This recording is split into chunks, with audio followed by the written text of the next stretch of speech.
Yeah, we are.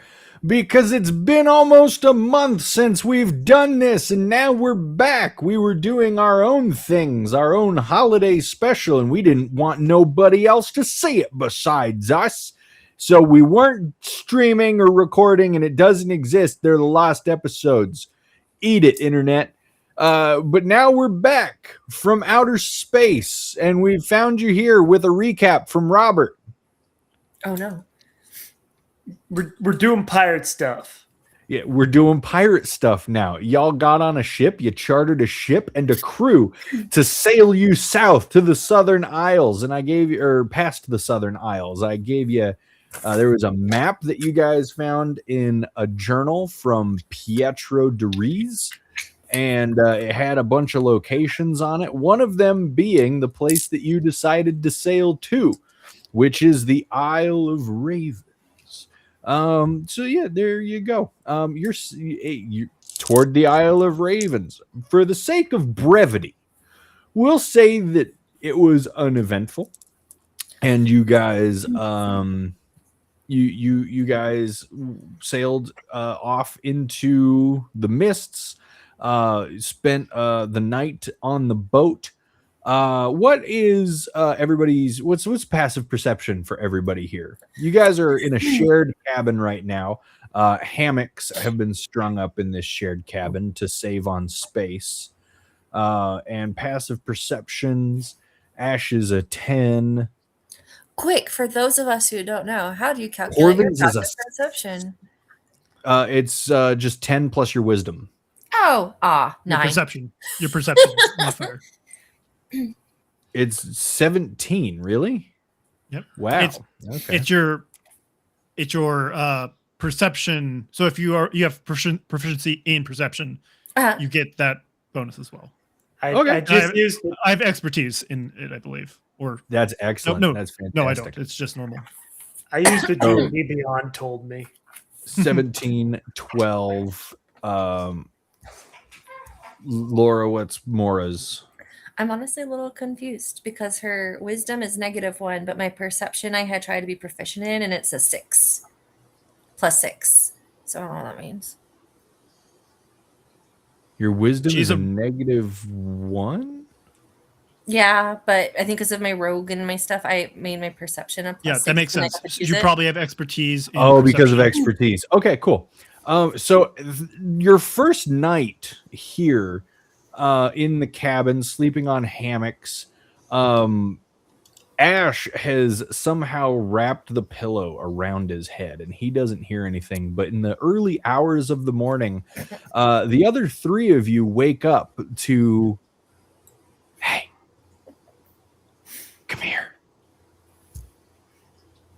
Corvin immediately thinks it's the little girl haunting his dreams again. Not again.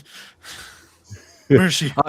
You look around, and Carolyn Dinwiddie is nowhere to be seen.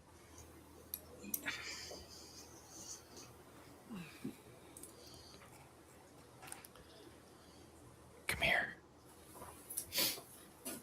Wide-eyed, Corvin will go towards the whispering and looking around to see if anyone else hears what he hears, or is he just going crazy? Give me just a quick wisdom roll. I guess you'd have to. Oh, that was a wisdom save, but that was a 3. 3. It's really hard to tell where this whispering is coming from here. But you know you heard it. And judging by the wide-eyed expressions on Lonnie and Mora, you're guessing that they heard it too. Lonnie's awake, just not moving. Are you playing dead? I'm still asleep. I guess I'll turn to look, see if I see anything. Did you guys hear that? I'm scared. No, I'm not. I'm brave. If anybody wants to look for it, give me a wisdom roll. Not me, says me. I'm asleep, aren't I? 7. You're asleep. Your perception was just a tad under. Lonnie, you pretty said loud for a dead 7. guy. Yeah. It's difficult to tell where it's coming from. Okay. Should we go exploring the ship, you guys? We should split the party. No, Lonnie doesn't like that. Should Lonnie we wake needs an Ash? adult. It's more than just my madness. So should we wake Ash to make sure we're doing okay? Oh yeah, that's an option. Let's do that. Okay.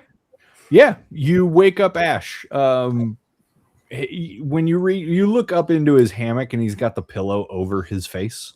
Oh no, he's smothering himself. How do you wake him up? Yank it off. I think we should just push the hammock over. Okay. The clown has no wiener. What? Yeah, you push the hammock over. Ash, give me a dexterity saving throw at disadvantage. It's because of the joke, isn't it? No, it's because you're asleep. Okay, I guess. Being Dexterity. asleep, having a saving throw against anything is going to be, 6, because I'm just a spry dead guy. you fall flat on the floor. With the pillow over your face and they dump you out, your face actually lands into the pillow as you hit the ground. So it saves your face. But you have been unceremoniously dumped out of your hammock. And you are now a pile of corpse and robe. Good morning, At least sunshine. We might be getting hunted. At least I landed on something soft. That's true. The rest of my body. I don't even know if I feel pain at this point. Yeah, does he just have being a dead guy. You've functioning never nerves? established that. It's like a dull pain. Like you do feel, but because you are, I don't have my book in here, but you're a corpse, right? A Yeah. graveborn is something that crawled out of the ground after it should have been well dead.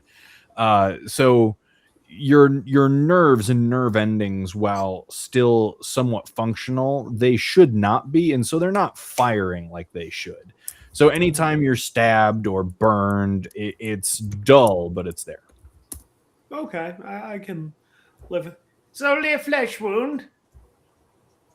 Anyways, so what was worth throwing me up on the floor for? Somebody whispered at us. That's a good reason. Yes, I would have done the same. Who? We were going to go check it out. We thought we should wake you before we left. Yes, this is most prudent. I'm going to use the. Is it light in here? There is a small hooded lantern that has been hung in the corner of a room behind one of the posts that holds up the hammocks. That way it does project a little bit of light when it is needed, but it doesn't project so much that it's hard to sleep. It's enough light for you guys to be able to function. Okay, and I just read I do have dark vision, so I was gonna grab a light and light some, but I have dark vision being dead, so let us find this mysterious voice.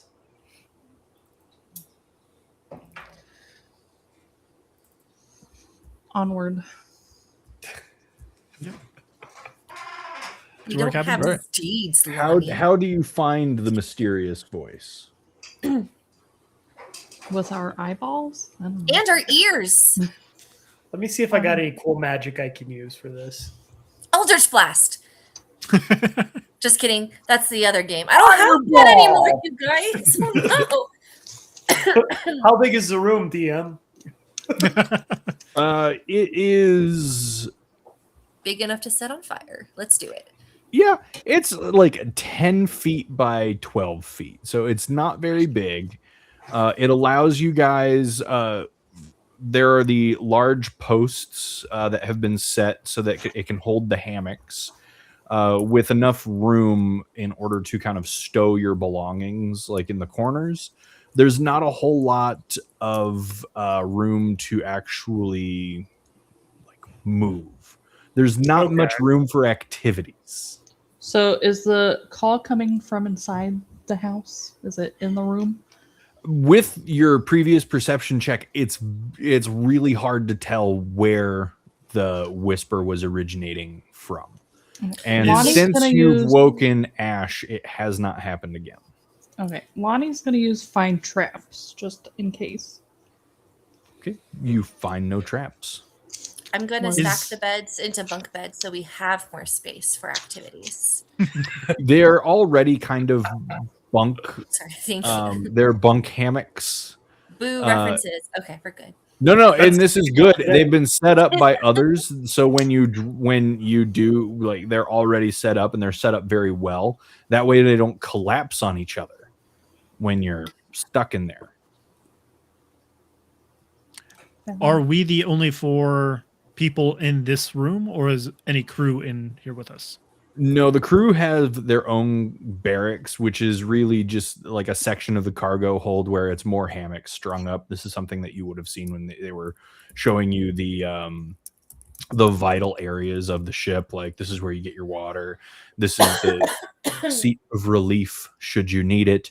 But you being the ones who chartered the crew and the ship and have paid for this voyage, this is your room, and it's really the only special room aside from the captain's quarters where people stay. And I is can't the door wait until we get a buzz collar for him. is the door to our room currently closed, or is It there a is. door? Okay. There is a door, and it is closed. That way you are afforded some measure of privacy. There's no lock on the door, but when you originally came through this door and entered the room to get your night's sleep, the door was also incredibly noisy. It creaked really loud, and when you turned the handle gave like that metal on metal, like that an older handle would give, where the metal rubs against each other and knocks into it, the other moving parts. All right. Well, I'll go ahead and suggest, should we just go up top while I chant for a bit as I begin trying to cast Detect Magic as a ritual?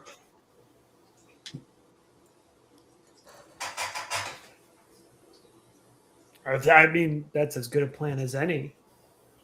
Okay. I'm back. Did I die yet? No, you haven't died. Cool. Sorry, guys. So yeah, Yet. you guys head up to the main deck where Corbin will ritually cast Detect Magic.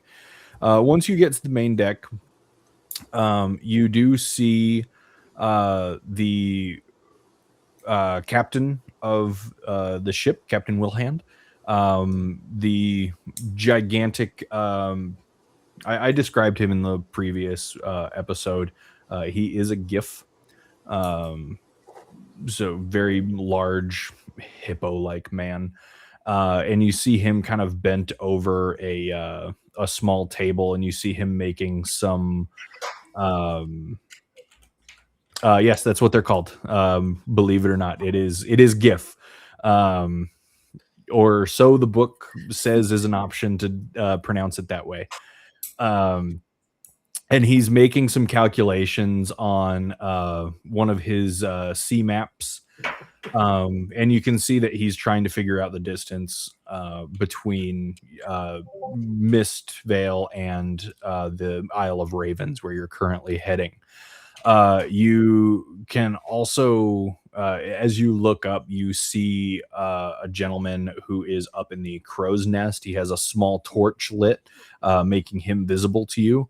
And he has a bow with him and a very large quiver, too large of a quiver for him to hold on his back, but it's just stuffed with dozens and dozens of arrows. And he's hanging out up there, and you see him kind of look over the edge of the crow's nest as you make your way onto the main deck.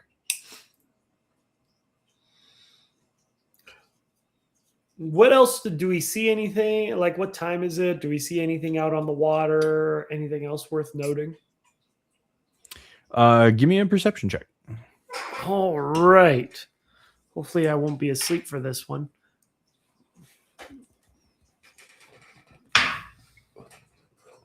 I'm gonna guess that a 6 doesn't get me very far. It won't get you nowhere. It's nighttime, it's cold, you're on the ocean, the water is not rough by any means. It's a pretty smooth ride. It's definitely not the reason that you were dumped out of your hammock as you were woken up. It does seem to be a pretty calm night. Ash is not very much without his morning caffeinated beverage. While doing his chanting, Corvin's going to go ahead and go to whatever side of the ship our room is on and see if there's anything like on the outside. Okay. Plus, we were the center of the ship. You were a little off center. If you were facing the front of the ship, the room would have been on the left side, where there was no window because there wasn't enough room on the other side of. So there's like the center of the ship, and then your room, and then underneath the stairway going up to the navigator's deck where the wheel is, there's a small storage area, and that's where things like the cannonballs are kept. That's where additional rope is kept. That's where additional brass monkeys are kept. Should they need any additional pegs to hold down the ropes for the sails, and there's even some very large sails in reserve in this small storage room. So that's why you don't have a window, but it is off to the left side of the ship. And if you were to walk around kind of that area, are you just kind of like looking for what the source of that may have been?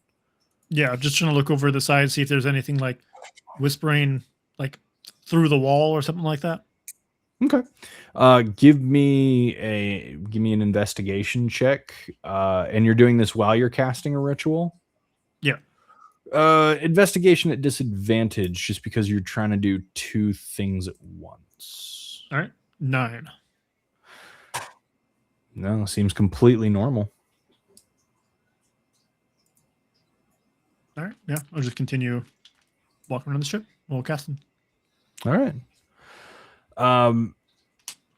While you guys are waiting for Corvin to finish his casting, he gets more than about halfway through this cast and his ritual, and Captain Wilhan looks up and he gives a wave, and the man in the crow's nest, he takes a single arrow out of this massive quiver full of arrows, puts it into the torch until it lights, pulls back, fires it into the night, and you see this streak of fire sailing off ahead of the ship until it disappears as it meets water.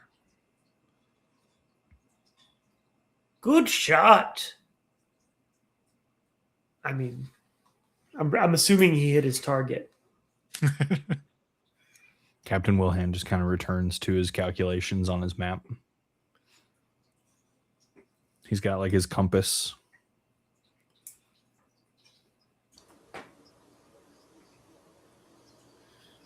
Is there any way we could tell what they're doing, or It's supposed to be like a flare. Like a...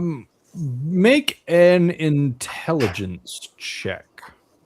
Who? oh, Anybody? with gusto? Yeah, anybody can make this one. 12.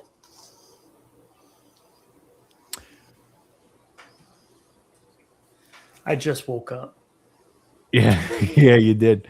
Carol, did you want to make one? I would like to make one. Yeah, go ahead. Go for it. 18. Lonnie, you this comes to you right away. You can see Ash kind of watching what's happening and trying to put the pieces together in his sleepy stupor, and you put the pieces together pretty quickly. You understand that these are not islands that the captain has sailed to before, and when you saw the journal, because it was passed around very briefly, when you saw it, there were no indications of distance on the map that was drawn in the journal. So Captain Wilhand is currently making calculations to try and discern the distance of a far more accurate distance than what they've previously given, which was just, yeah, it's about a day away, right? Which could be anywhere from, 18 to 30 hours, somewhere within there. They're trying to come up with a much more accurate distance to relate to this map. So while he's doing those calculations, periodically the gentleman in the crow's nest is firing off arrows to see if the arrows disappear into the water or if they stop before they hit water. Like kind of a flare to find land.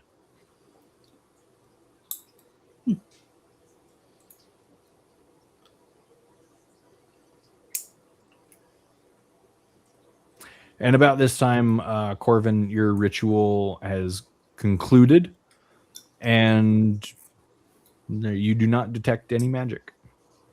Other than, whatever it is that is magical on your on yourselves that are your own belongings. I'm not seeing anything, guys. I didn't figure we wouldn't really see anything visible anyways, but I thought it would be worthwhile checking anyways. And I'll return to our room just to make sure it wasn't something in there. Yeah. You return to your room. Any belongings of yours that were left behind, did you bring all of your belongings or did you just kind of head out like in your clothes?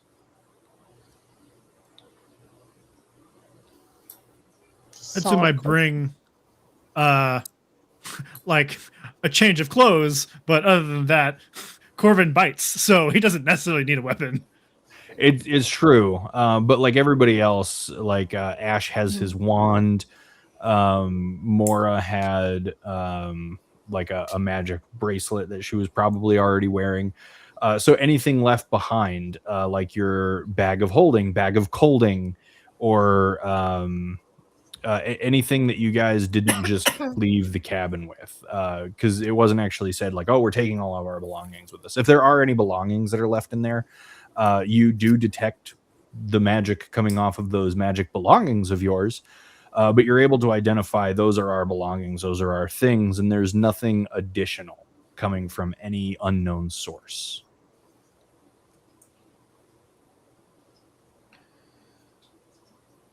I'm having dreams again, Corvin. It wasn't just me. I am not crazy. I've been tested.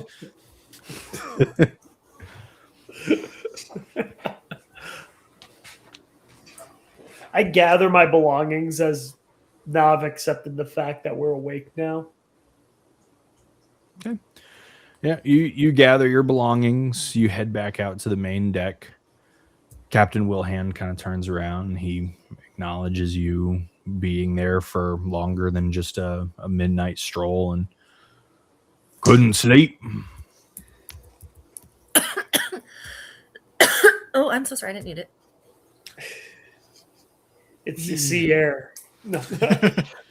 A cold air will do that to lungs that are unaccustomed.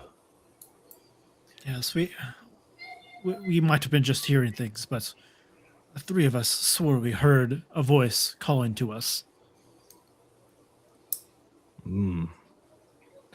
Well, makes you feel any better?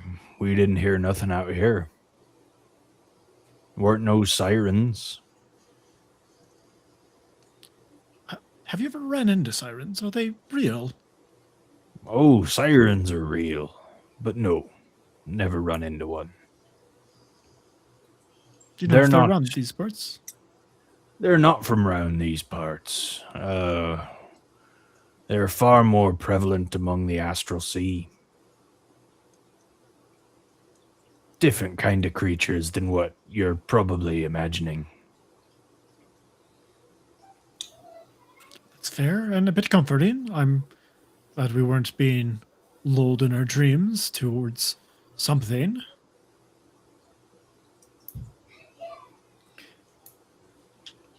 I'm having a brain fart. Is our companion, our Warforged companion, is he asleep? Pietro. Actually, no. As Scud does not need to sleep. He didn't join you in the room to sleep, and as you look around now, you don't see him. Okay. I was going to say maybe Scud had heard something. I mean, as being a sleepless construct type, where is Possible. he? Is there any way we can see him around the deck? You'd have to. He's not up here on the main deck, but if you were to go up the stairs to a higher elevation to the nav deck, you might be able to. You know, if he's on the deck, he might be up there, currently out of sight. He might be below deck for some reason, but he's not on the main deck, and he wasn't in your rooms. So it's just a matter of looking around. All right. We'll look for him as Corvin investigates the voices in his head that aren't voices.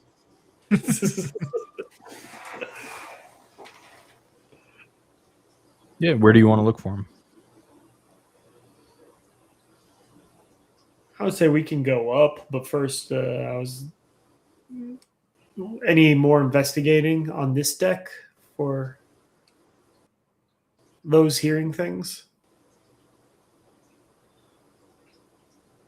Oh no, I think Corvin was kind of satisfied with not Okay. Yeah. hearing anything else.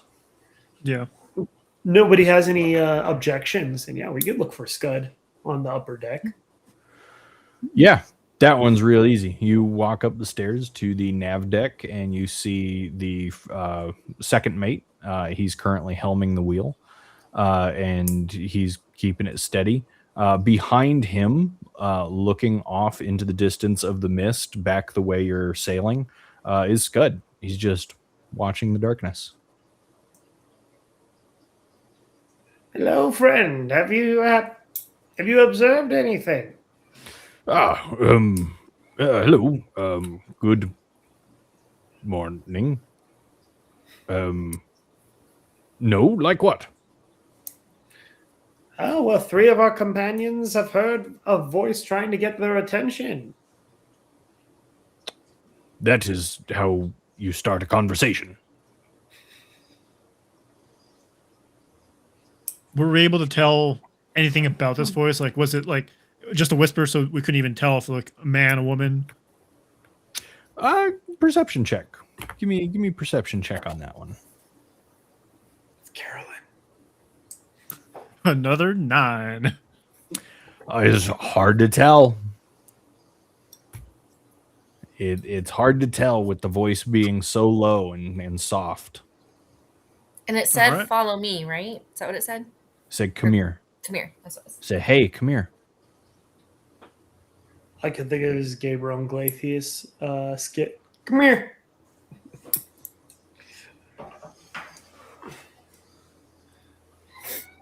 Yes, it was a very quiet person. We don't even know where it came from. We couldn't really detect it. We couldn't find anyone. So we weren't even if you saw anything. If you were standing up here. No, I haven't seen anything. Would it make you feel more at ease if I were to stand sentry in the corner of your room? You could get a good night's sleep, and I promise I'm very quiet. I don't think it would be something that I would be against. I'm a rather deep sleeper, I guess you could say, except for all the times that I wake up immediately.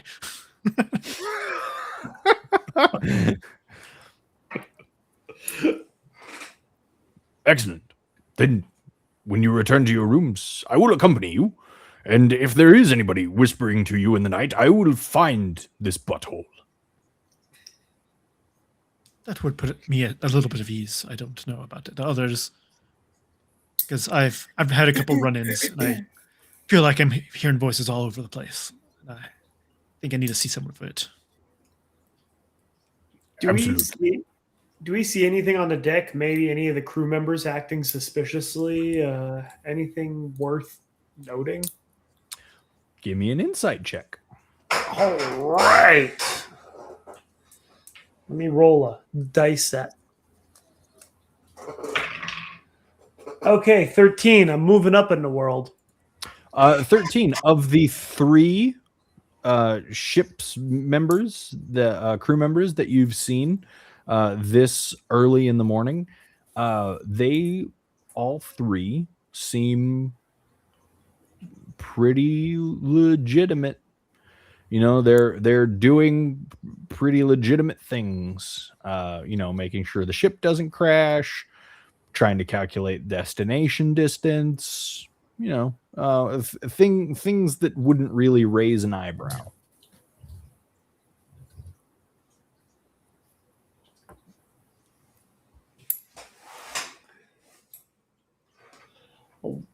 What time is it? 6:43. It's very early in the morning.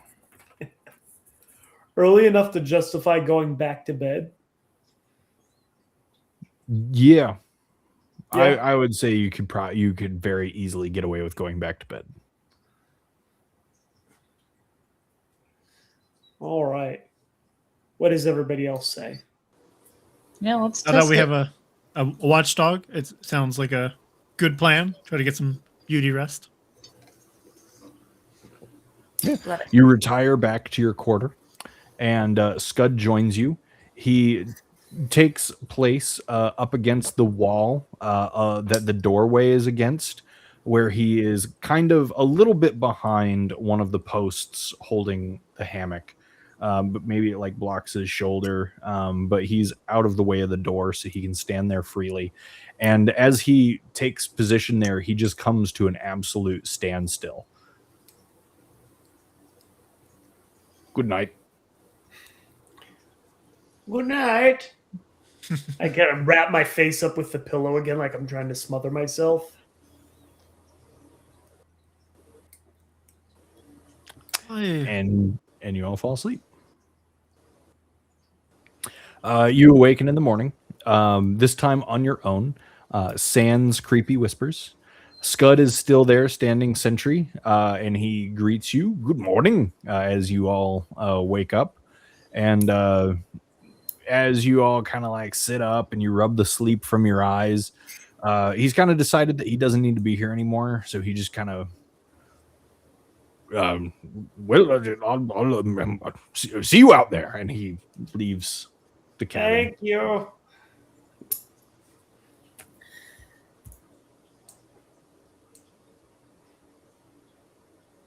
So what's first on the agenda? Well, I don't know how close we were to land when we went to bed. It's too dark to see further than about 60 feet.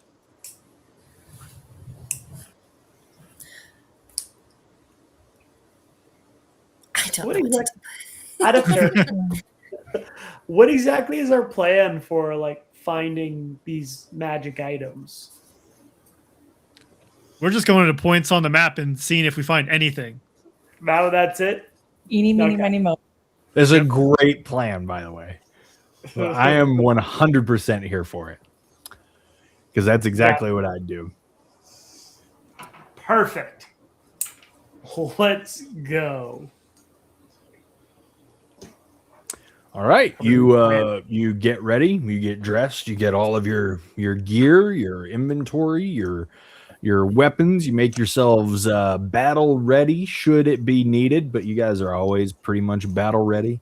And you step out onto the main deck. And the first thing that you notice when you step out onto the main deck is that it still looks like it's nighttime.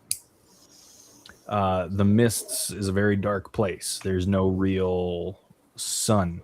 But up ahead, you've seen where the mists begin to part, giving you a free visual of an island that the ship is currently anchored off of by about 500 feet. And this island is currently in the mid.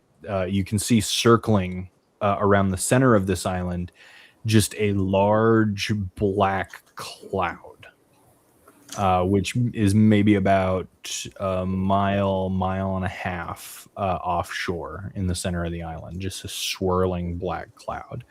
The crew stands on the deck, and they're all just observing it.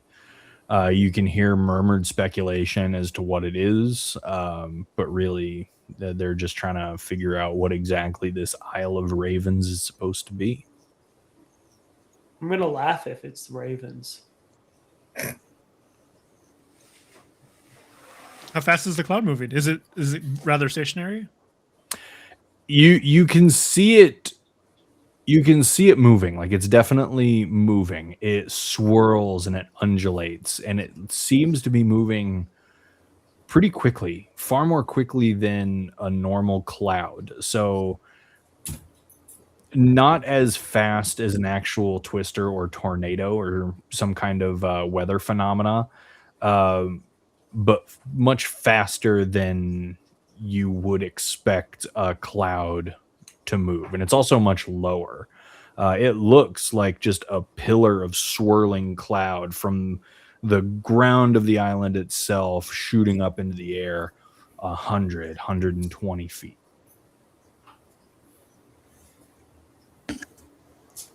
Well, that looks like fun.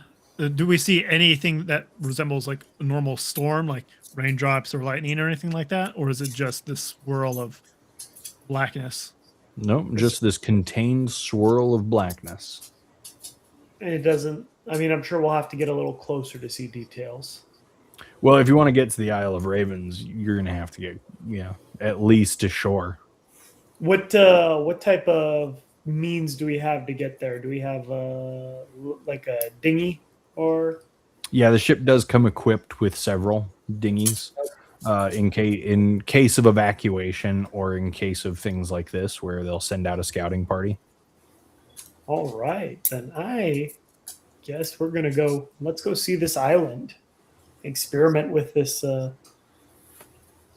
unlabeled black swirling mass of cloud. I think once we get there, we're gonna see somebody underneath just be like, "Today was such a bad day. I really just hate everything. I'm gonna go over here, guys, but it's all muddy and I don't like it." Like, just a real big old grumps. Okay. I could be wrong. I think it would be funny if you weren't, though. One of the crewmen comes up to you. That's where you're going? Yar. That was where something that was labeled on the map, so it was a point of interest. Right. All right. We've got your boat ready. Oars are inside. And nothing else. Don't be gone long. We're not sending you with provisions or nothing. All right. Have you guys been out here a bit longer than we have? Anything of note that we should know? Oh, we don't leave the southern seas. We go out fishing, but sailing in the mists is not something that we do regularly. It's concerning that you lot are insane and want to do this, but go where the money is. So just, again, don't be gone long. Captain says if you're not back in a timely manner that we might be setting sail without you. So hurry back. Duly noted. Define timely. Well, you might want to double check with Captain, but 12 hours. Night, the dead of night, maybe. Kind of hard to tell with it being so dark all the time, but 12 hours, maybe. 24 seems too long. 6 seems too few, so I would wager 24. All right. All right, yeah, since you're all just staring at me, your boat's right there and it's ready to go. I'll lower you down as soon as you're ready. I'm just going to go stand I just want to. I want to make sure I heard right. 24 hours or 14, 12 what did you say? hours. 12 hours. Okay, so I heard 24 and then 14, and I was like, we were doing. Okay. It was kind of a Monty Python things. 14. Yes. Some things a little. All right. Okay. I believe let's get in the boat. Yep, into the boat, into the dinghy. All right. Yeah, you pile into the boat, and the guy who walked away just now sees you getting into the boat. Kind of. He comes over to lower the dinghy down into the ocean. And as you climb into the dinghy, you do see that there's 2 oars in this otherwise completely empty boat for you to sail to the Isle of Ravens in. The sea is nice and calm. It shouldn't give you too much of a trouble as you're coming up to it. So who would like to row? I grab an oar. I grabbed the other one with my negative strength. All Good. right. Me too. Okay. So I'm going to need strength checks from both of you. So just a Yeah. straight strength roll. Let's go. Guys, we're pirates. Arg. 7. 12. Okay. As you both row, where normally one person would be rowing the boat, you have both decided to tag team this task. Teamwork makes And the boat slowly begins to drift away from the ship, but not straight, at kind of an angle, as more or less is rowing a bit more, and Ash is not rowing quite enough. So with his lack of rowing, the dinghy begins to list, and Mora, you have to slow down to let Ash's end kind of catch back up and straighten out before you can row again. And it takes quite a bit of getting used to find a rhythm between the two of you. But you are eventually able to gain some momentum that takes you the 500 feet to shore. You can feel eyes of the crewmen on you, watching you struggle with rowing. We're doing so good, you guys. They're impressed. Perhaps some judgments We're are being rocking. made, they would have made it in about half the time at best. But eventually, you do make it to the shore. You pull the dinghy up into the sand so that it doesn't float away, and you leave the 2 oars in the dinghy, and you now face the very light foliage that covers the ground of the Isle of Ravens. And the swirling black cloud above you now takes on a bit more definition, and you can see it's not a single cloud, but some kind of circling debris. Out of curiosity, how strong are you guys, Corbin and Lonnie? Not strong. About as strong as Ash, I think. I have a +2. Okay, so maybe it's a good thing we did it this way, or else we would have just been in a circle. Because The gnome is the strongest. oh, unless in our Lonnie just party. did it, yeah. Unless Lonnie just did it. Our druid is our strength in this The group. gnome. We're different. Isn't that special? I mean, we do have a Next construct barbarian who could have probably just soloed it by himself, but no. Strangely enough, he's not in the boat with you. Nobody invited him along nor made sure that he was in. He just he left the room, and then you guys got in a boat and went. Wow, that's I actually legitimately feel bad about this fictional character right now. Give me a give me a really quick perception roll there, Ash. Oh no. Oh great, now I roll all right. 14. You all of a sudden realize that there's only 4 of you in the boat, and you look back over your shoulder and you can see the single individual made of wood and steel just kind of standing there at the front of the boat, just watching you sail away, expressionless robotic construct face. You can't tell if he's disappointed. You can't tell if he's okay. He's just watching you sail off into the distance. It's for the best, Ash. We needed someone to protect the boat anyways. Hear me out. Aren't ships usually made out of wood and steel? Ships, yes, they're made out of a combination of wood and steel. This one is mostly wood. So he could just float and come to us if he wanted to. I'm just kidding. Buoyancy for a warforged doesn't necessarily work the same way as it does for a watercraft. Okay, hear me out. Just have him go. And then he'll be good. Distribute his weight. It's a bad joke. Again, he doesn't have lungs. He is a construct. I would feel bad, but I mean, if he was watching us sleep and he didn't want to join us on our adventures towards leaving, and then can you guys hear that, by the way?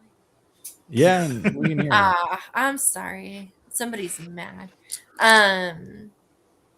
It's not like we got on the boat and I'm like, all right, roll. Maybe we'll start doing roll call. Like, everybody pick a number. We'll do a count off of 5. Right now, he'll be 5. The rest of us will be 1 through 4. So Listen, y'all, we should be fine unless we fight a really beefy, strong melee target. And then we're just royally screwed. My goodness. Well, who knows? So you're standing on the shore of the Isle of Ravens. What do you do? I want to investigate the swirling mass some more. Okay. From here, or do you want to get closer? Closer, I guess, yeah. Nothing Okay. stopping us. So it's about a mile and a half trek to the center of the island. How close do you want to get within that mile and a half? How close is everyone comfortable with getting? I mean, pretty close. I'm fine with. I'm going to guess whatever we're looking at is probably right below that cloud where it's originating from. Does anybody know Raven calls? Can't say what Corvin does. Bunch of squawking. All right. The hike begins then, and the 4 of you begin your trek inland. It takes you about 30 minutes over foliage. Yes. Oh, I was just going to say, I'm casting ritual unseen servant literally just as a timer. I have a dude holding a rock, and so when he disappears, I know an hour has passed. Oh, okay, cool. So yeah, you begin walking forward. You do have to fight through the foliage of the island, some of the more unfavorable ground, but you are able to make it roughly a mile in. And as you begin to get mage armor, it is. Thank you. And as you get closer into the center of the island, the air is filled with this din of cawing, and this swirling cloud of black you begin to realize is one massive murder of ravens just circling this one point around the island over and over and over. So many ravens where you can barely see through it. So you're not really sure what lies beyond this veil of feathers. But you can feel the wind around you begin to pick up as some of the air from these hundreds and hundreds and hundreds of wings creating this air current kind of sweeping around you. Nothing too bad. It's not, it's not going to blow you over. But you can tell that this swirling murder is creating the noise of the island and the wind that you're currently feeling. Would you say we're about 3 miles away from that? No, not at all. Okay. We started a mile and a half away, so you were originally a mile to a mile and a half away from it. Now you are far closer. Okay, so I'd like to use Commune with Nature, and I would instantly gain knowledge up to facts of my choice about the animals or buildings. Is there a building? You can't see a building. Okay, well, do I have to be able to see it? So you want to learn facts of your choice. I don't know what my choices are.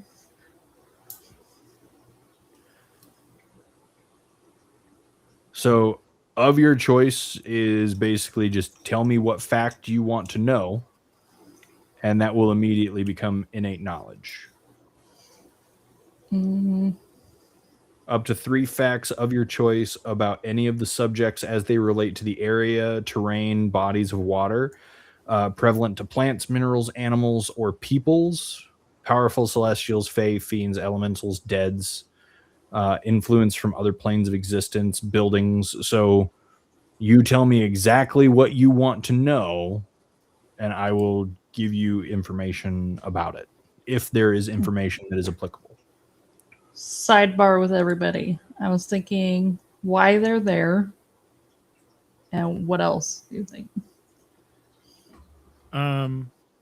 If the why they're there doesn't really answer it, what are they circling? Okay. Okay. And then I'll How you just do? how you doing? How you do?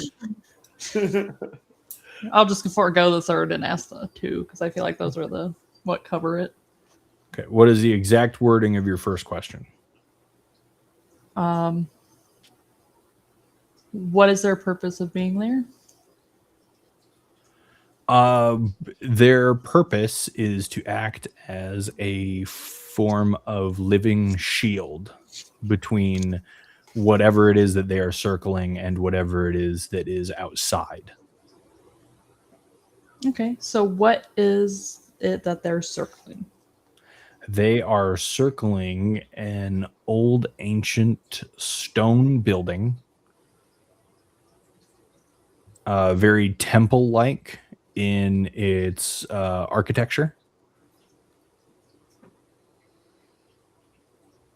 Okay. Could I use my third to find out about the building? Yeah. What do you want to know about the building?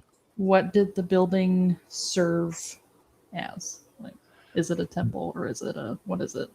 The building serves as the origination point of ravens and raven-like beings among this island. Raven-like beings?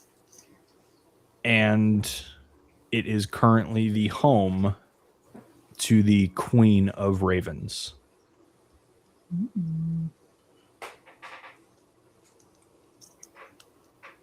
Cool. I don't know what to do with that now, but cool. Is this the same Queen of Ravens? Like,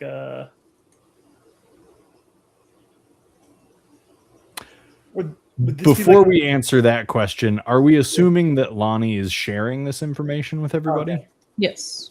Okay. Go ahead and ask your question now that we have established that Lonnie is sharing this information with the group. Fair enough. Is this the same Queen of Ravens, like the deity Queen of Ravens, or like the one that we would be familiar? I don't know if we Make a watched it. religion check. Cool. If we had watched a certain D&D podcast. All right, that would be 27. 27. So what you are familiar with, the goddess, who is more associated with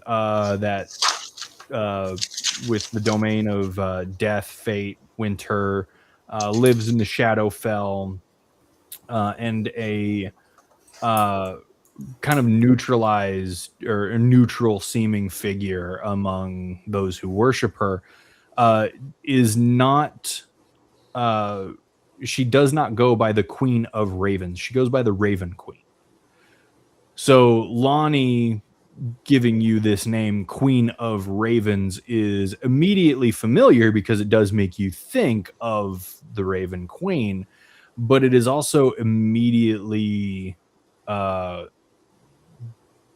different, and it raises some questions about what it is that's actually in there, because there is a very specific wording to that, and in the history of the Raven Queen, never has she ever been called the Queen of Ravens. Got you. All right. Nobody asked about that, so I won't share it unless anybody asks about it. Otherwise, I'll just sound like that guy who gives that, who just gives off random bits of trivia. This is not meant to be confused. I do that enough in real life. So, there you go. What would you like to do?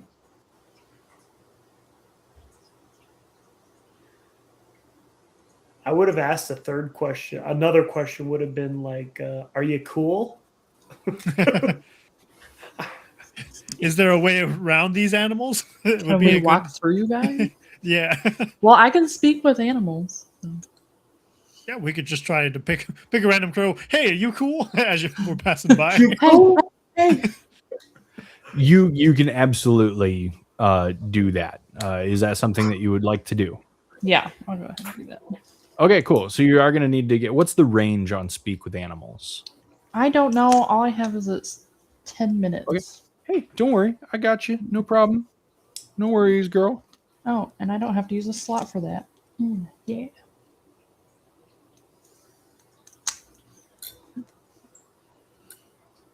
Speak with animals is... Oh, you just have to be close enough for them to hear you because you're actually casting this spell on yourself. So as long as you cast it on yourself within range of an animal that can hear you, that spell should last for 10 minutes. Cool. I'd do it. Okay, cool. You're going to go up and you're going to get super close in order to try and speak to these ravens.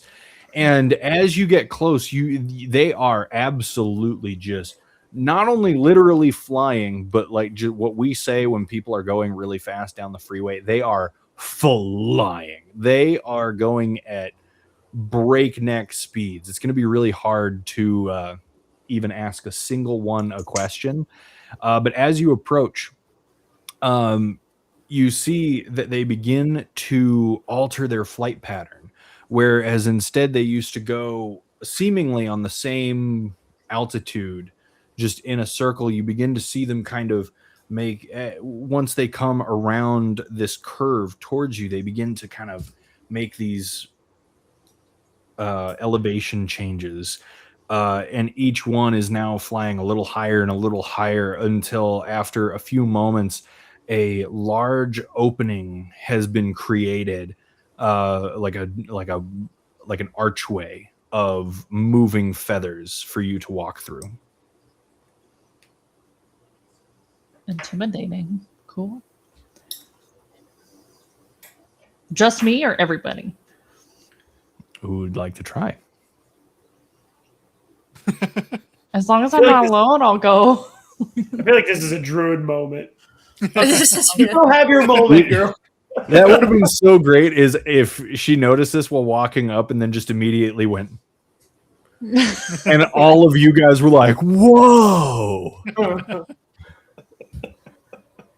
Dominion over ravens. Wow. All those years of watching Animal Planet finally paid off. The wild crats, you know. Are you 1983's The Beastmaster?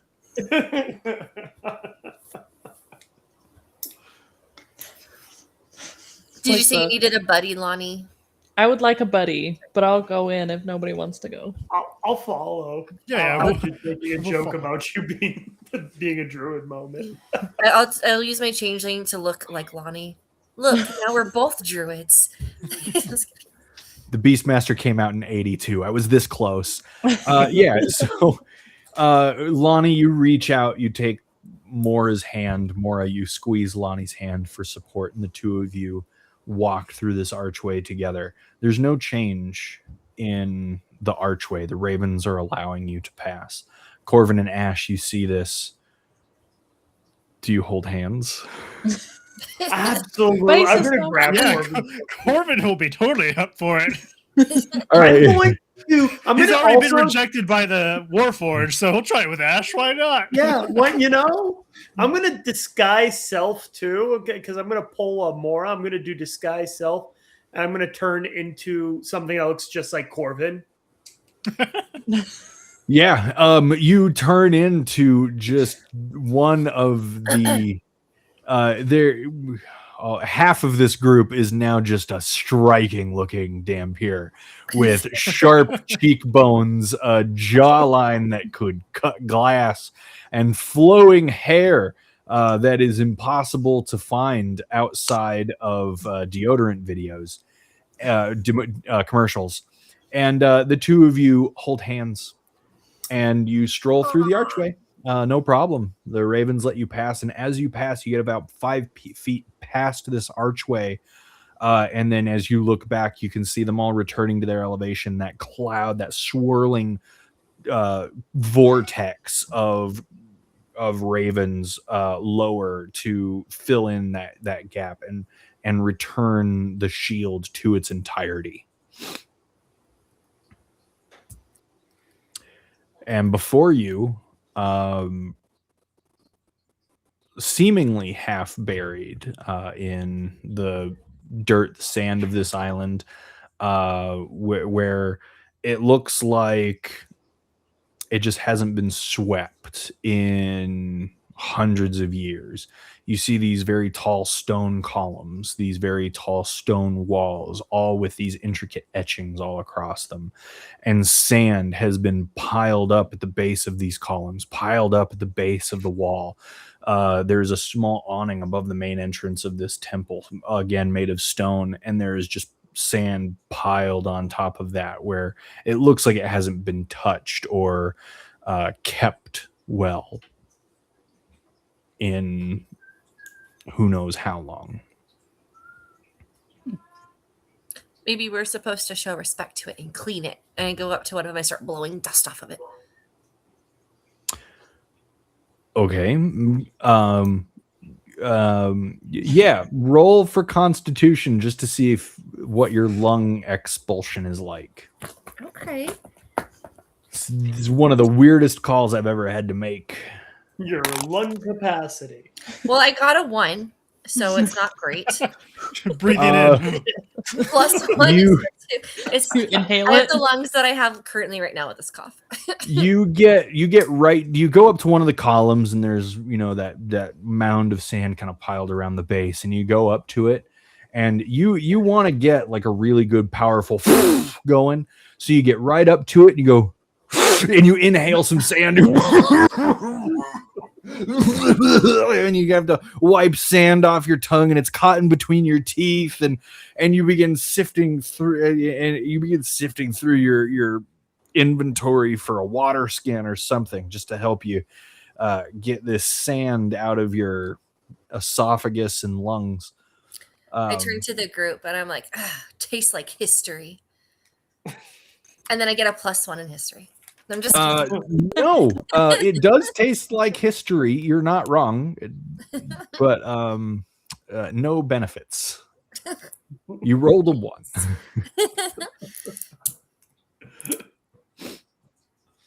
Does there seem to be an entranceway other than? Good riddance. I didn't like her anyway. It's okay. Mora looks just like Lonnie. As far as we're concerned, Lonnie just got done inhaling a bunch of sand. Yes, there is absolutely an entrance. There's that very large stone awning with the sand piled on top of it. And below that, just beneath it, are 2 very large stone doors. Again, sand is piled up against the doors, like they haven't been opened. Give me a nature check. Great at those. It's better than all my other rolls somehow. 14. A 14 will do it. You notice that these piles of sand are much lower than all the other piles of sand. The ones coating the base of the columns, the ones coating the base of the walls. These piles seem much lower, like they haven't been gathering sand for nearly as long. Does anybody want to taste it? I'm pretty sure you're good on that department. I don't want to. Instead of telling the other character to lick it, it's like, Lick it. okay, more, inhale it. Yeah, the other campaign was lick it for science. This one's breathe it for science. Breathe it for history. Breathe it for history. I was just looking. I noticed I have proficiency in bird pipes. It would have been useful here. Oh. But I don't have bird pipes. I have proficiency in bird pipes. So if we find That's a any, weird. That's so great. Corvin can play them. It's like I'm a master ocarina player. Do you have one? No. That was If you happen to have one, I'm down. That was one of the weird hobbies Corbin picked up during COVID.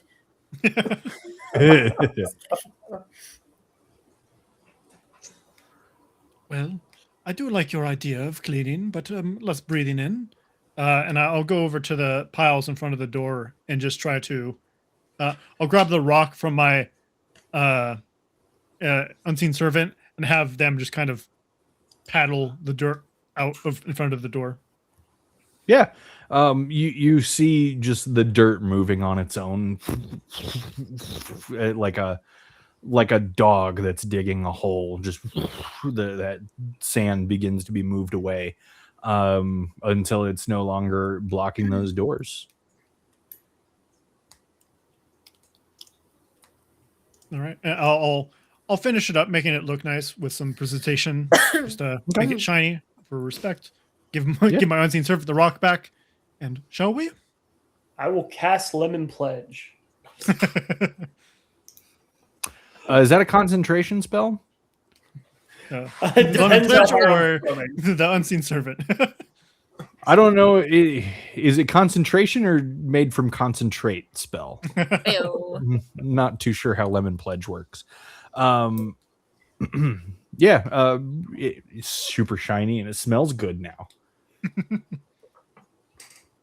Oh, okay. So new house rule: prestidigitation is just called Lemon Pledge. Fair. Well, That I is also cleans, have exactly what I Birdcraft It have. smells to do good. that. You can use it for a bunch of different things. It's called Lemon Pledge. All right. I'm renaming It's it the now. smell all over Ash's Manor. It just smells of prestidigitation. Really, Lemon Pledge. Yeah. How do you want your new car to smell? Do you have prestidigitation? We do. Lemon Pledge. This is stupid. What do you guys want to do? Yeah, Corbin said, "Shall we?" And went Okay. to go try to open the door. All right. The stone doors, while being heavy, they do open. I'll hold the door for everyone else to go in. Such a gentleman. And I walk. It's not to force you guys to go in before me. No, No. gentlemanly. It just looks like he's opened up the door for himself, though, as I walk in looking just like him. Yeah, so you walk in, and what you see before you is one singular room, about the size of the building that you've actually seen from the outside. It is long. It's about 120 feet deep away from you. It is 60 feet long from side to side. And there are large stone pillars holding up this very tall roof that is about 80 feet above your heads, lining the walls from side to side. Not the front wall, not the back wall, but the side walls, lining them from end to end is just a row of 8-foot tall mirrors. And then on the end, you see just near the end of this 120-foot deep room, there is an altar that's been lifted up on a small dais. And on this altar lies what looks like a body. Edgar Allan Poe. Huh? Edgar Allan Poe. Ravens. I get the I mean, reference. That was good. I don't know. Is it the queen? Do you want to go find out? Poke it with a stick. Sure. Do we see the body in the reflections? Oh, yeah. It's a really good question. Looking at into the mirrors. The mirrors themselves are covered with a pretty good layer of grime, of dirt. So you don't get the most pristine visual when you look into these mirrors. You do see that the altar is there, and you can just faintly make out kind of an object on the mirror that does approximate a body. But it is hard to tell for sure. Just given 1, the angle, 2, the distance, and 3, all that grime that is covering those mirrors. Yeah, I'm gonna cast it. Cast some Lemon Pledge. You cast Lemon Pledge.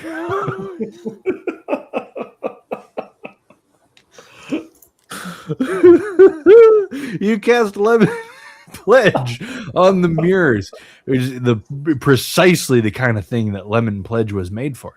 And That would wake somebody up.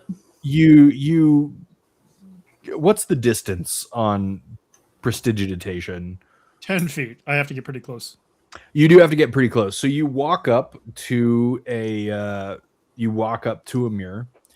You get pretty close to it. You cast Lemon Pledge. You clean this mirror up. It is near pristine at this point. You do see some kind of like brownish spots of corrosion on this mirror, but it doesn't hinder your visual eye line within it anymore. And as you kind of angle yourself to look to see if the body is there on the altar, it indeed is there in the mirror and in real life. Seems to be real, guys. Hopefully, he doesn't take offense to that. Do we see any like offerings or anything like near the base of the altar, or is it just her body? You don't see anything near the base of the altar. You might want to, if you wanted to kind of investigate the backside of the altar or the area surrounding it, you might have to get a little closer. You're still pretty far off, but it doesn't look like there's anything extra there. Does it look like ash or does it look fresh? Rude. That is hilarious. Give me a medicine check at disadvantage because of the distance.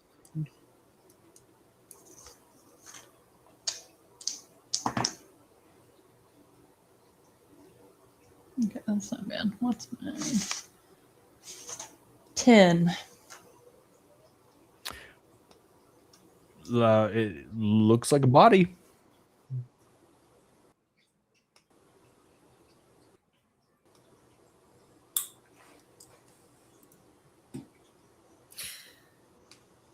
And we can't make out anything other than just like the body shape. Yeah, looks like a body.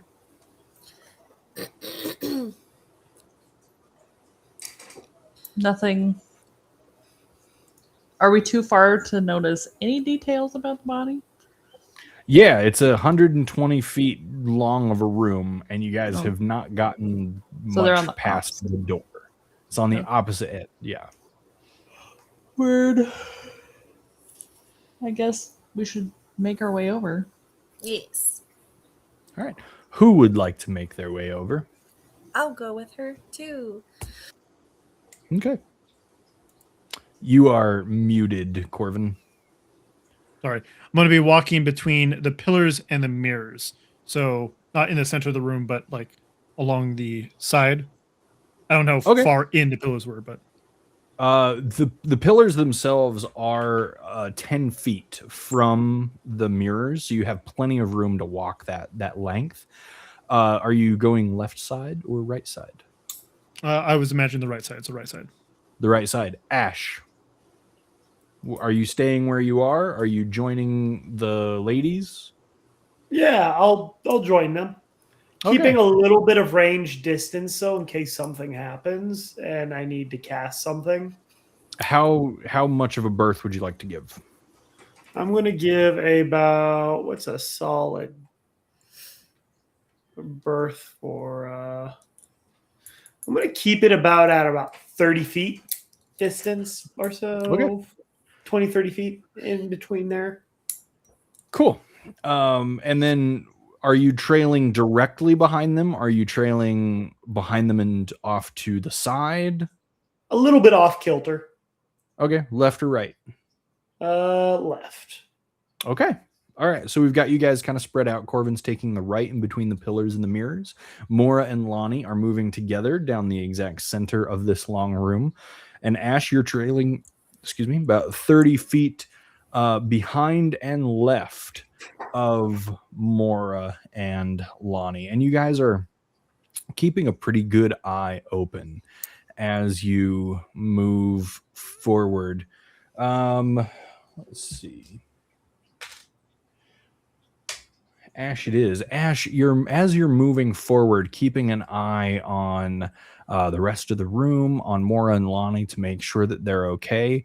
This lithe figure emerges from behind a pillar right in front of you and stops you dead in your tracks as you walk by, and you come face to face with a stark, black-haired, pale-skinned woman.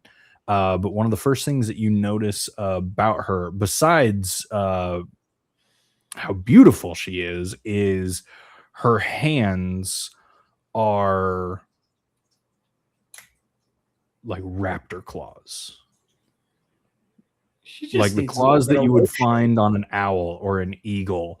They are Or a raven. yellow and wrinkled with long talons coming out the ends. Her feet are like very exaggerated, very muscled, bird-like legs with those same skin patterns and talons. And she places one taloned hand on her hip as she leans against this pillar in front of you. Well, well, aren't you the handsome one? I totally forget that I'm in Corvin's shape at this moment. Oh yeah. Yep, you are. You are still disguised as Corvin. Your friend isn't half bad either. Me? What? Would you? Yeah, I'm looking. I'm observing the legs and the arms. Would you happen to be the Queen of Ravens? I am. They would make really cute, well manicured babies. And she's not being quiet either. Mora, Lonnie, you've heard this, and you turn around and you see this woman dressed in a very tight-fitting black dress that reveals her chicken legs, and you don't see her face, but you see her long black hair cascading down her shoulders. Corvin, you've heard something, but it's behind a pillar. See, I wish Corvin was closer because I would then at that point totally play a Barney. Have you met Corvin? Just disappear. But he's across the room from me. Yeah, Corvin, not exactly sure. We'll just start climbing up his nearest pillar. I'm going to because I'm gonna try talking. I'm gonna try conversating at this point because this is what we do in the Dungeons of the Dragons. And so, what can you tell me about this place? This is my home. Don't tell me you've come here without knowing of it. I know that the island of Ravens, and that is the furthest extent that we know. So ignorant. Yes, this is the Isle of Ravens, and I am the Queen of Ravens. And those who visit me normally want something. So, handsome, what is it that you want? And she reaches out with one of her hands and she drapes it across your shoulder, her talons tickling the back of your neck ever so lightly. What desire have you come to see fulfilled? I'm going to, as soon as she does that, I'm going to drop the disguise and turn back into Ash. Ah, sorry. She removes her hand. Unfortunately, I can't do business with the undead. That is convenient for both of us, I believe. She turns away from you on the spot and she looks at Mora and Lonnie. And unfortunately, I can neither do business with women. I'm sure you understand, but I know that there is another man here. Is he You're looking at- willing to do business? Look in the distance, and you see Corvin's up climbing a pillar currently because he just heard voices. What is real? He's around here Impressive. somewhere. Well, come now. You wouldn't have come here for nothing. How'd you find this place? Is she close enough for me to actually hear her, or is she talking? Yeah, with she's them? talking to you now. You seem to now be the focus of her conversation. Go get him, killer. We have found this place as a relic of the past. I don't mean to offend you, but it seems that someone thought you were noteworthy enough to write in their journal, and we wanted to know why. Oh, a journal. How quaint. Who is this mystery man?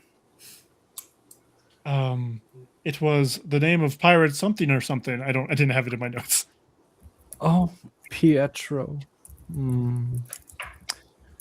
I do have memories of him. None are too fond.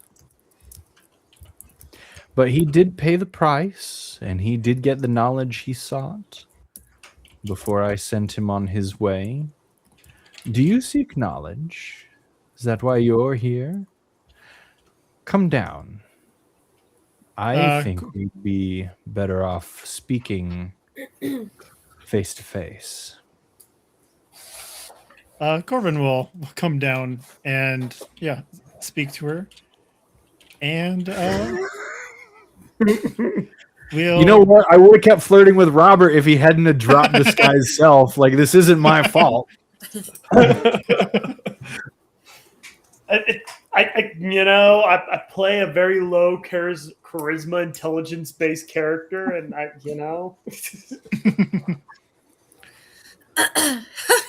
like that the responses are the same. Sorry. Yeah.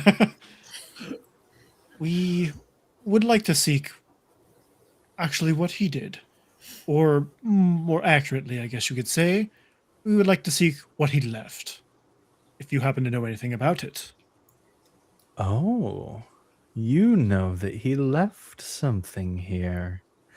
Though it might not be what you expect. Do I sense it's a child? Give me an insight check. Pietro has like a few hundred years of 20. That's my highest roll. You get the sense that her demeanor, that her delivery of all these words, of this way that she's trying to lead this conversation, convince you that there is an element of intimacy between her and Pietro. Whatever level of that there was, you're quite confident it existed. So you seek what he sought? Did his journal not say anything about that? He actually said that no one would know, which I would hope would not be the case. we would hope we would find some kind of information about it. Well, I'll tell you. After, of course, you've paid the price. I need to be paid. And what is that? What indeed? And she places a talon kind of like against the side of your cheek, and she gently pushes your face to look into the mirror, and you see this magical image projected in the mirror as you're now looking into the mirror at the altar. You see the altar. You see this, you're much closer now, so you do see this desiccated body matching her form, but in a very decomposed setting, where you can tell that her hands and her feet are still very bird-like. Her hair is still very long and spilling over the edges of this altar, but it looks like it's been dead for 100 years, maybe.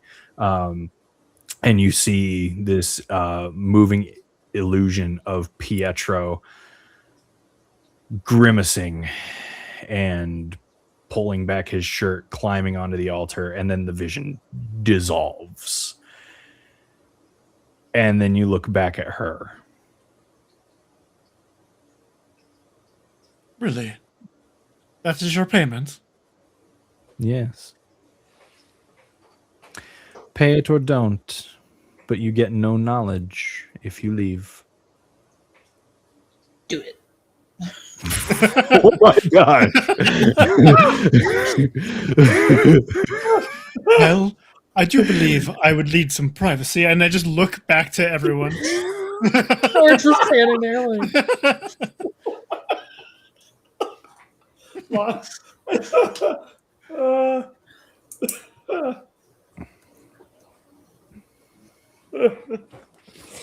But I would not be against this kind of payment.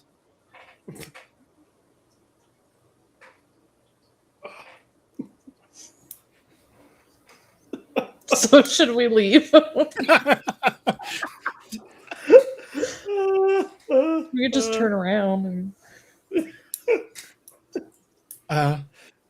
And I will send my unseen servant. If you hear a clank from him, something's gone awry. That's my safe word, okay? Oh dear. The clink sound, not lemon pledge. That's No. So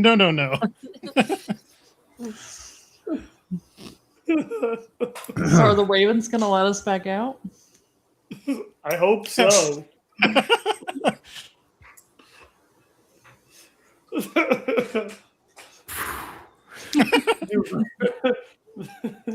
God do That's what you gotta do. Our word kill.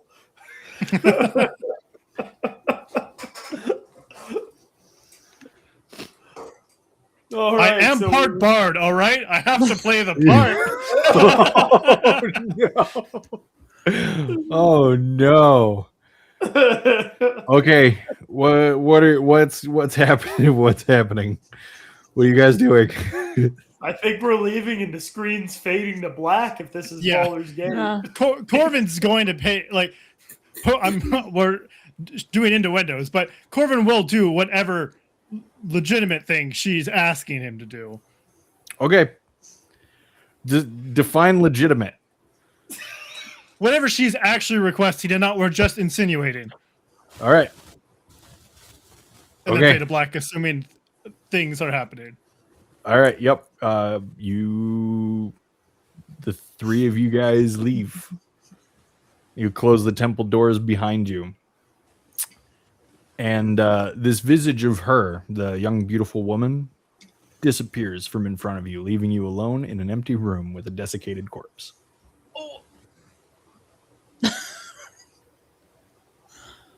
I did ask her what I was doing.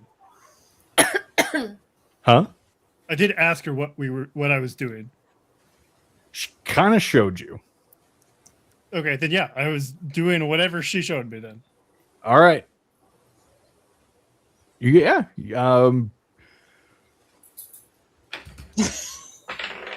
Is that how you thought that would go? Nope, not at all. I thought you guys would be like, not happening, and you would leave. Corbin we is did evil. leave. Yeah. The evil guy stayed to do whatever this is. And we're supportive of our friend. I okay? think I forgot that you were evil. Listen and don't Corvin judge. really does. You don't play Corvin as like super evil, and it's not until this moment where I deeply regret what I've done. 17 minutes go by, and Corvin comes out. Oh, Okay. That was a long time. yeah. Corvin, you're clutching a scroll. You're not really sure how it got there, but there's a scroll in your hand. I go to high five Corbin, and they go, no. There wasn't a sink in there. There was not. Precipitation. I mean, lemon pledge. So, but you're muted. You're muted there, Robert.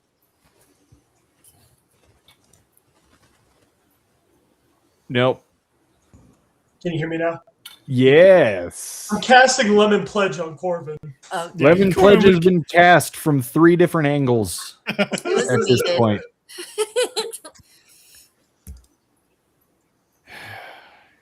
Like 3 weeks away from this, and this is what we come back to. So what's in the scroll? Yeah, what's in the scroll? Corbin will look at the scroll. It's What just a languages do you card. speak, Corbin? Corbin speaks Elvish, Giant, Infernal, and Undercommon. And common, Elvish, Giant, Infernal, Uncommon. Perfect. Written in Infernal is a series of kind of like a list of clues, almost. Best you can make out, it's almost like a scavenger hunt, or I think it's treasure hunt, where it leads you from one step to the next. But at the beginning, before this list of clues, it is a passage that speaks about a plane of existence that has been cordoned off on its own. And the only thing that exists here is a tomb. And it kept within its own plane of existence. And in order to get there, there is a component that is needed in order to cast a spell. And what you believe the list of clues is a series of hints that leads you to this component.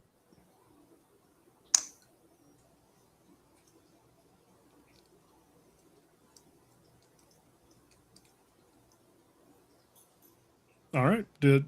Does the series of hints actually make any sense to us, or do we don't really know where to start from? I'm gonna be honest, I didn't expect you to get this scroll. Fair. You're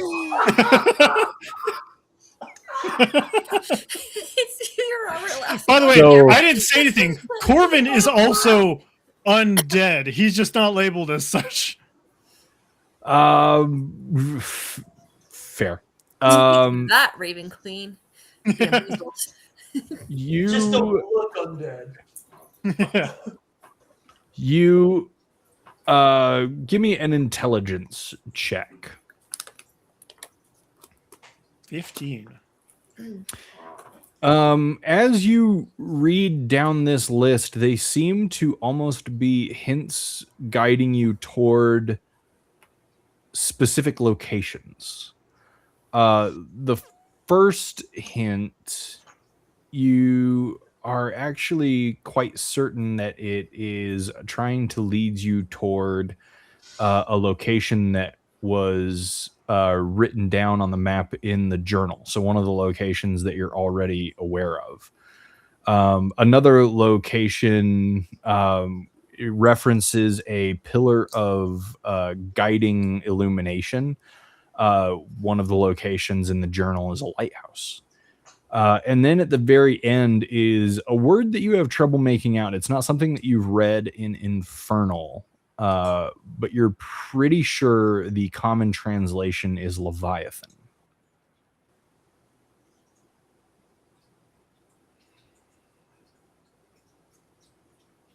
All right, I'll let everyone know what I can glean from our hints here, and say, well, it's been a bit sooner than they're expecting our return, but I think we have our information here. As Corbin just kind of like straightens up a little bit. Indeed, sometimes sooner is better.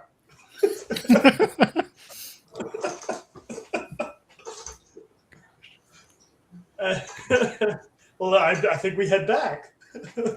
I think you head back. You head back, and this archway within the Raven vortex opens up again for you to leave, and you begin making your way back to the ship.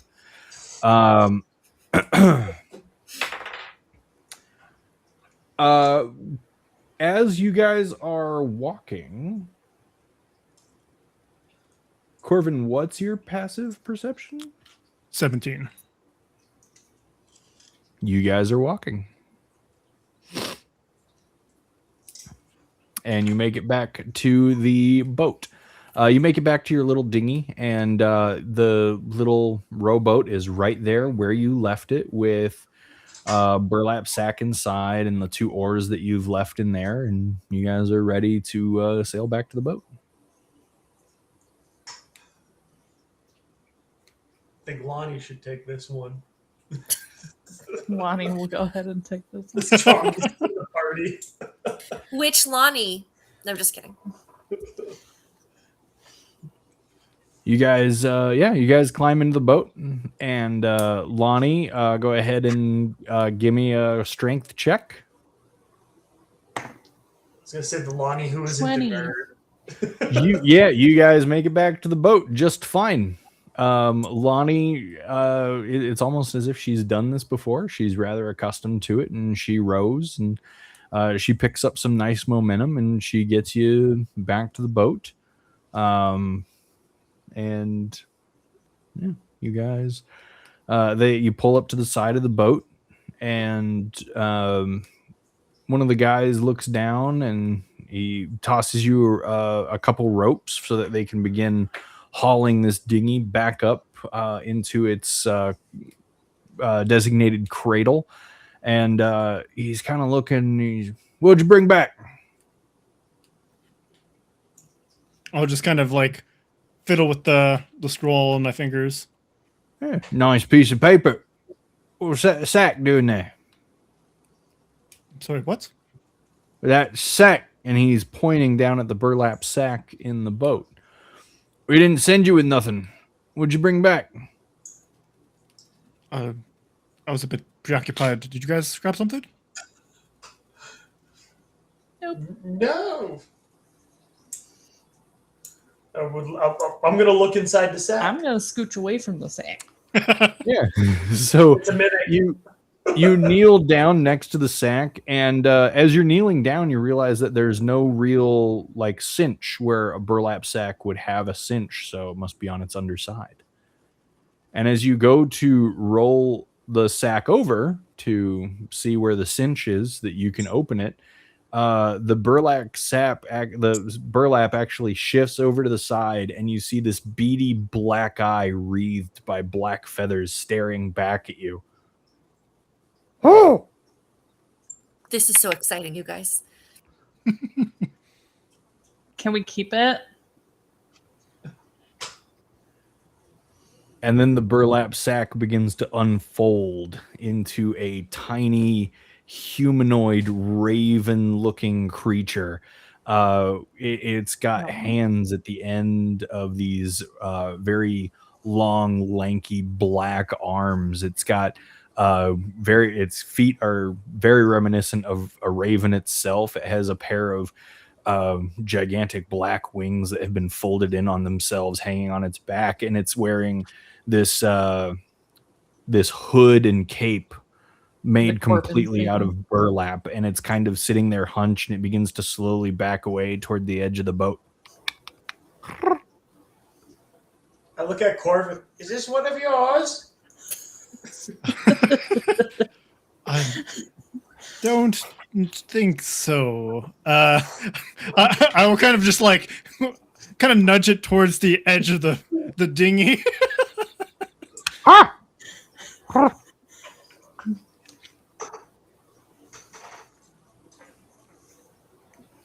I get down kind of close, not super close to it, but like to eye level. I'm like, "Hi, buddy." Hi, buddy. Oh no, it repeats things. When did you start repeating things?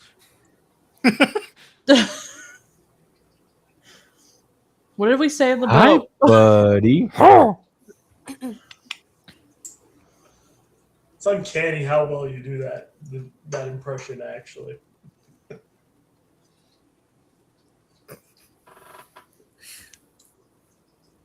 Ask it something. 6, 7. Sorry, I gotta do it. Gotta determine the age.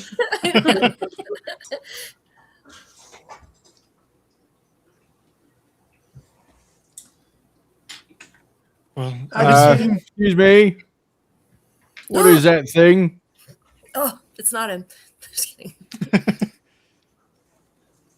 I mean, Are we letting that thing up on the boat? That was really weird to watch just now. Do you have a name? Have a name? Ooh, guys, what should we name him? I mean, Corbin, do you want to name him? There's a chance it's yours. I've never named any of my children before. I mean, Never got a chance. I feel like we're learning a lot about Corbin today, you guys. This is a whole new angle, of course. We knew he was evil, but I'm just trying to push it off the edge. Okay, I'll do speak with animals again.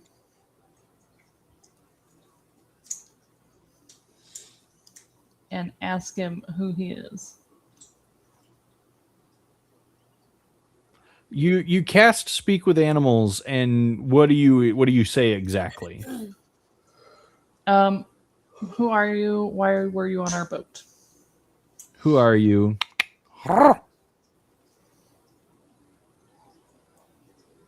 Okay, that's helpful. That's helpful.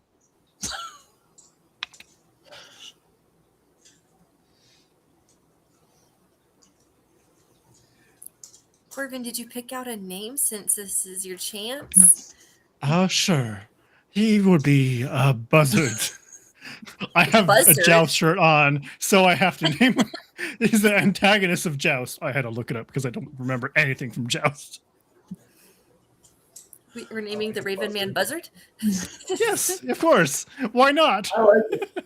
I mean, I named her Parakeet Goose, so I guess I can't say anything.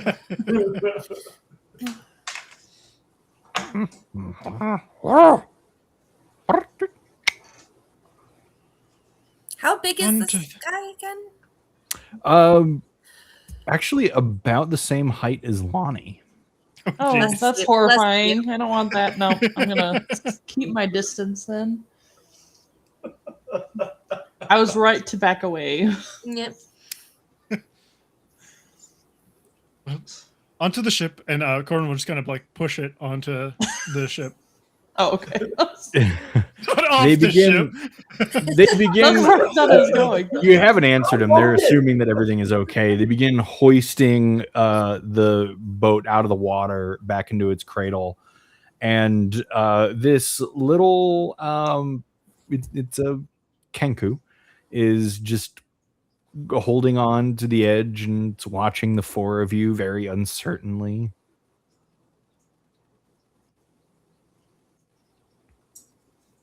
Well, guys, I tried. Sorry. Sorry, I just keep imagining like Corbin actually pushing it off the boat and it being like so helpful as it's sinking. All right, so we're on the ship now. Yeah, you can leave the dinghy and get onto the ship. I do that. All right, yeah.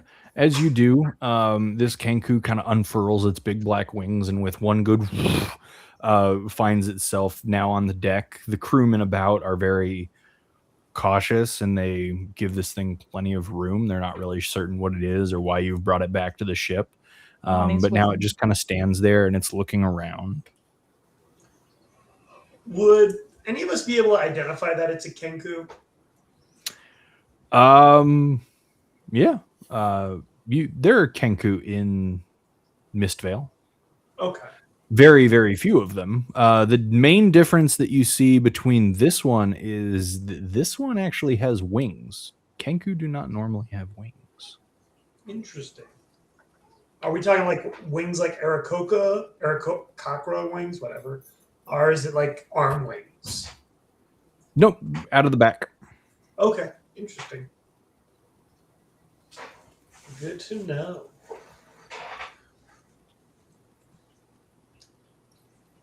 Well, So, I guess we'll keep them around to see if we can find out any information to how we got here. We can probably assume some things, but let's not if we can avoid it. So, all that aside, where must we go next? Well, we do have a bit of information now, and I'll point towards the first clue, which let's see. It said you said a specific location in the journal. I don't know if you haven't decided the location yet. Hold, please, while I research my notes.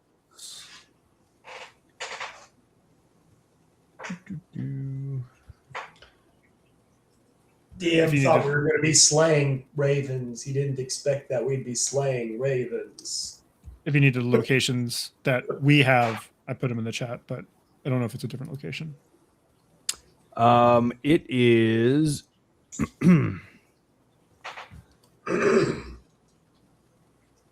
Yes, thank you. It is the Vigilante's Bluff. Yes, it seems that the first location that was noted was the Vigilante Bluffs. I believe we should be headed there next.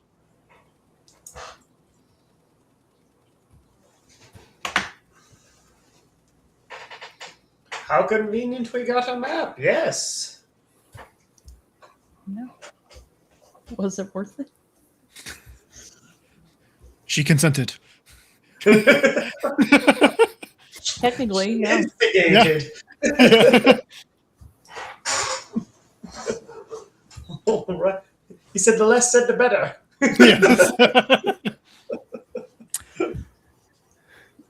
This Kenku kind of walks up to you very cautiously, Lonnie. Hey, buddy.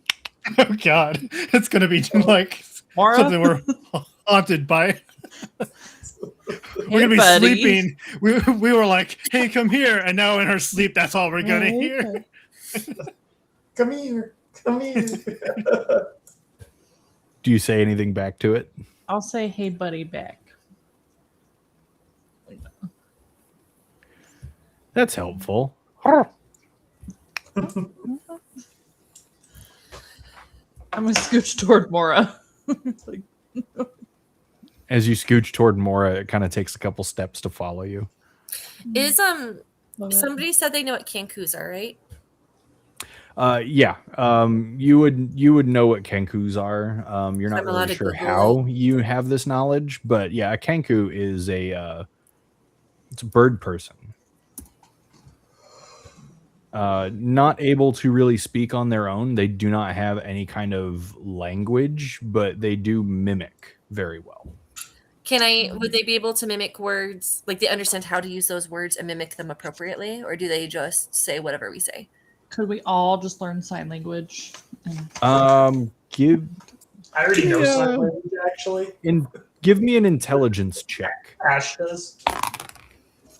It is a 17. Nope, 18. Based on what you've seen and heard, yeah. Not only do they mimic very well, but they would be able to use what they're mimicking in a conversation to an effective level. Okay. Let's make flashcards. What did you name him? Buzzard. And I go up to him and I'm like, yes. Yes. No. No. Over here, bud. Dad. Over here, bud. And then I'll point to Corbin and I go, we'll do that. We'll go, Dad. And then I point to Ash and I go, Ash. And then I go, Mora, Lonnie.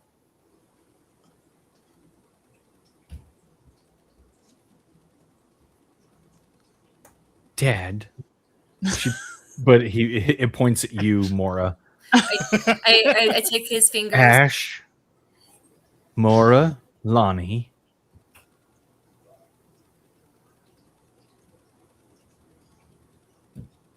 Did he get it all wrong?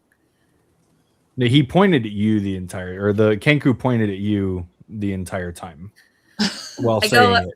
I go up to him and I kind of like start to touch his arm a little bit and I see if he's going to react to it like poorly or not.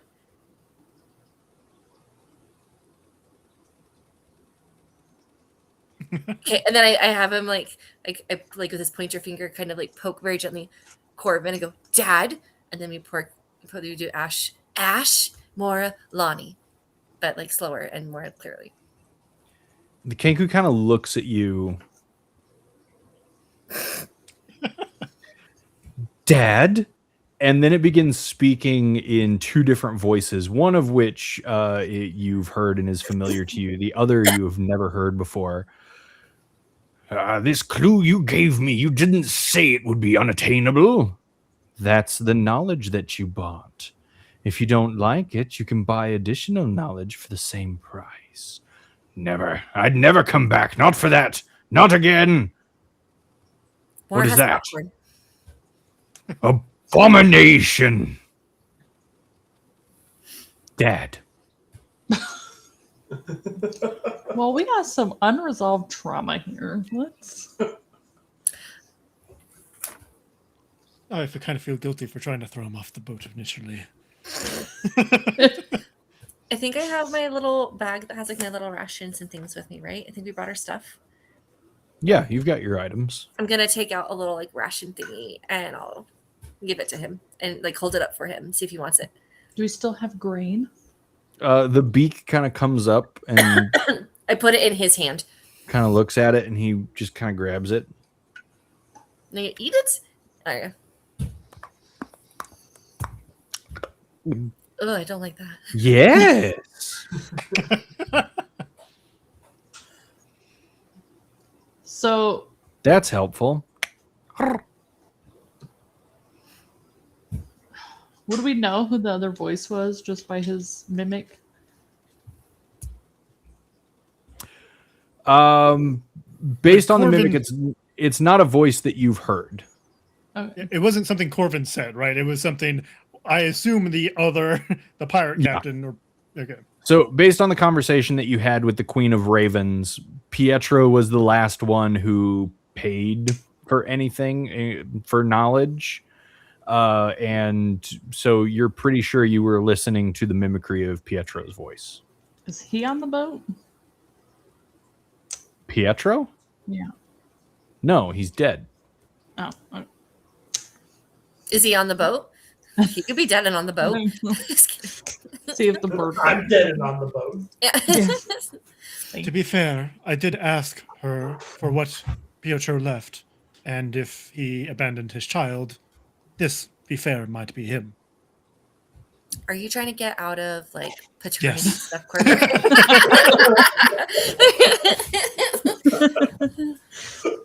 While you guys were gone, I asked. Convenient. And you are not the father.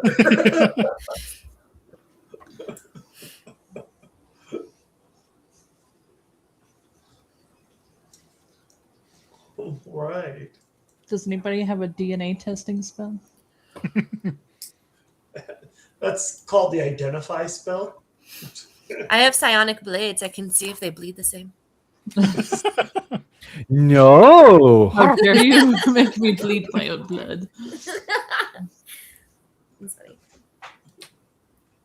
I don't think that's legal on International After what waters. just happened, but You guys have kind of turned away to have like your own conversation. And when you look back, Scud is now there and he's kind of looking down at the Kenku. And the Kenku is looking back up at him. And he looks at you all. Well, who brought this butthole here? That is his child. Butthole. thanks, Right, Scud. now he's going to say that Yes. all the time. Teaching the kids well, I see, Scud. It's interesting. I didn't know it did that. We'll find out that the Kenku thing is like actually 75 years old or something. No. What's its new name? Butthole. No. Do you That'd be have a honest. name? I should have asked that. Do you have a name? Yes. What is your name?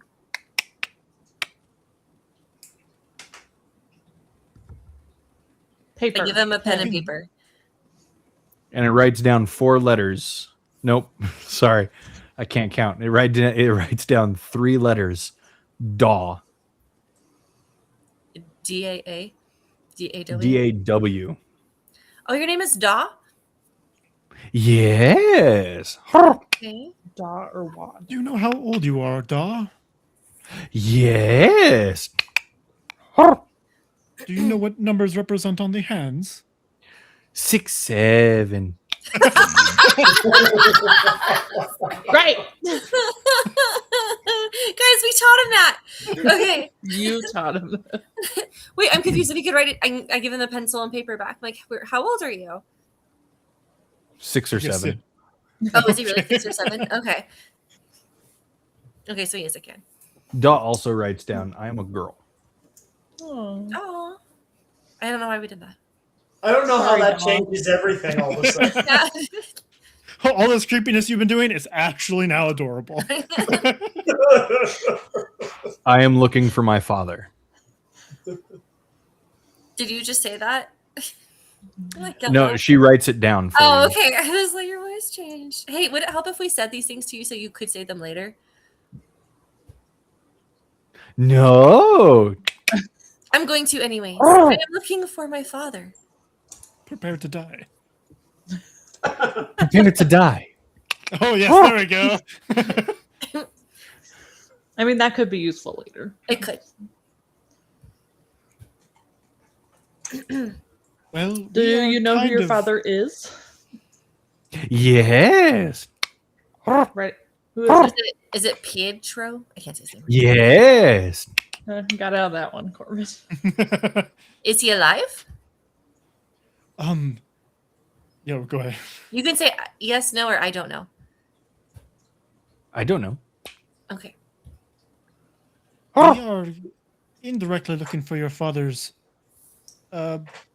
belongings, so we might find him as well if he was buried with them. So you sticking with us might lead us to where you want to find him. Hey, buddy. That's helpful. Do you have good feelings about your dad?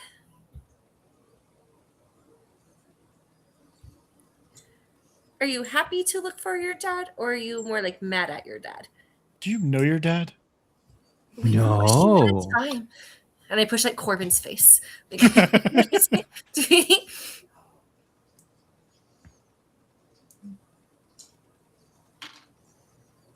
It said no. to Corbin? She said no to Corbin, yeah. Okay. Are you looking at your dad because you're mad at him or because you're happy to go see him? 6, 7. Happy, sad, I don't know. I don't know. Okay.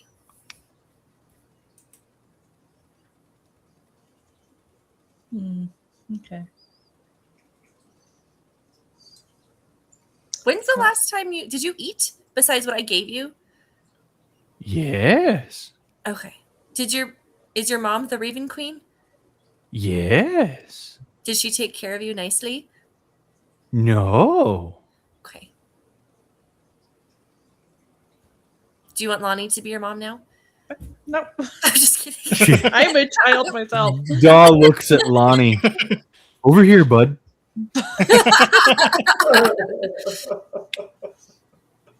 Lonnie's, if they're the same height, that would not be a good mom. You're like double her age. I'm just kidding.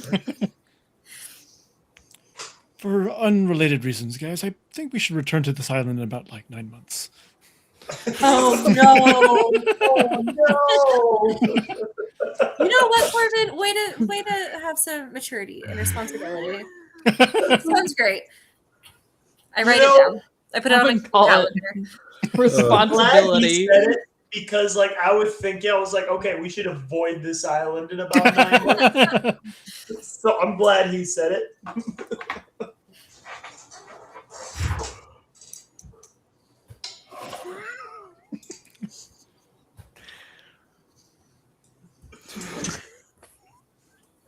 I don't know really what to do. Is it We your just broke- bedtime? Do we need to go to bed?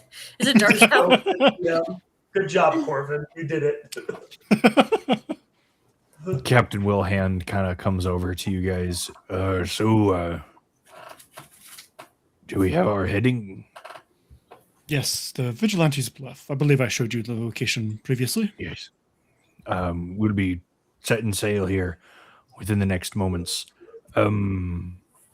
I trust you're going to keep an eye on your new friend. Friend. Right then. Yes. Okay, I'll leave you to it.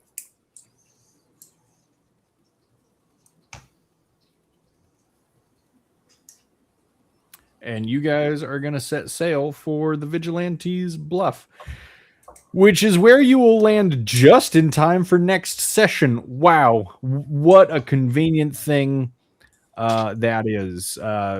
Captain Wilhand, having done the proper calculations and measurements that they've currently been doing while you guys were on the Isle of Ravens, they're going to have a much easier time of knowing the exact location and how long it's going to take to get there. And we will pick it up next week for another exciting episode of... Oh no, what are they doing now? All right, have a great night, everybody. Okay, bye.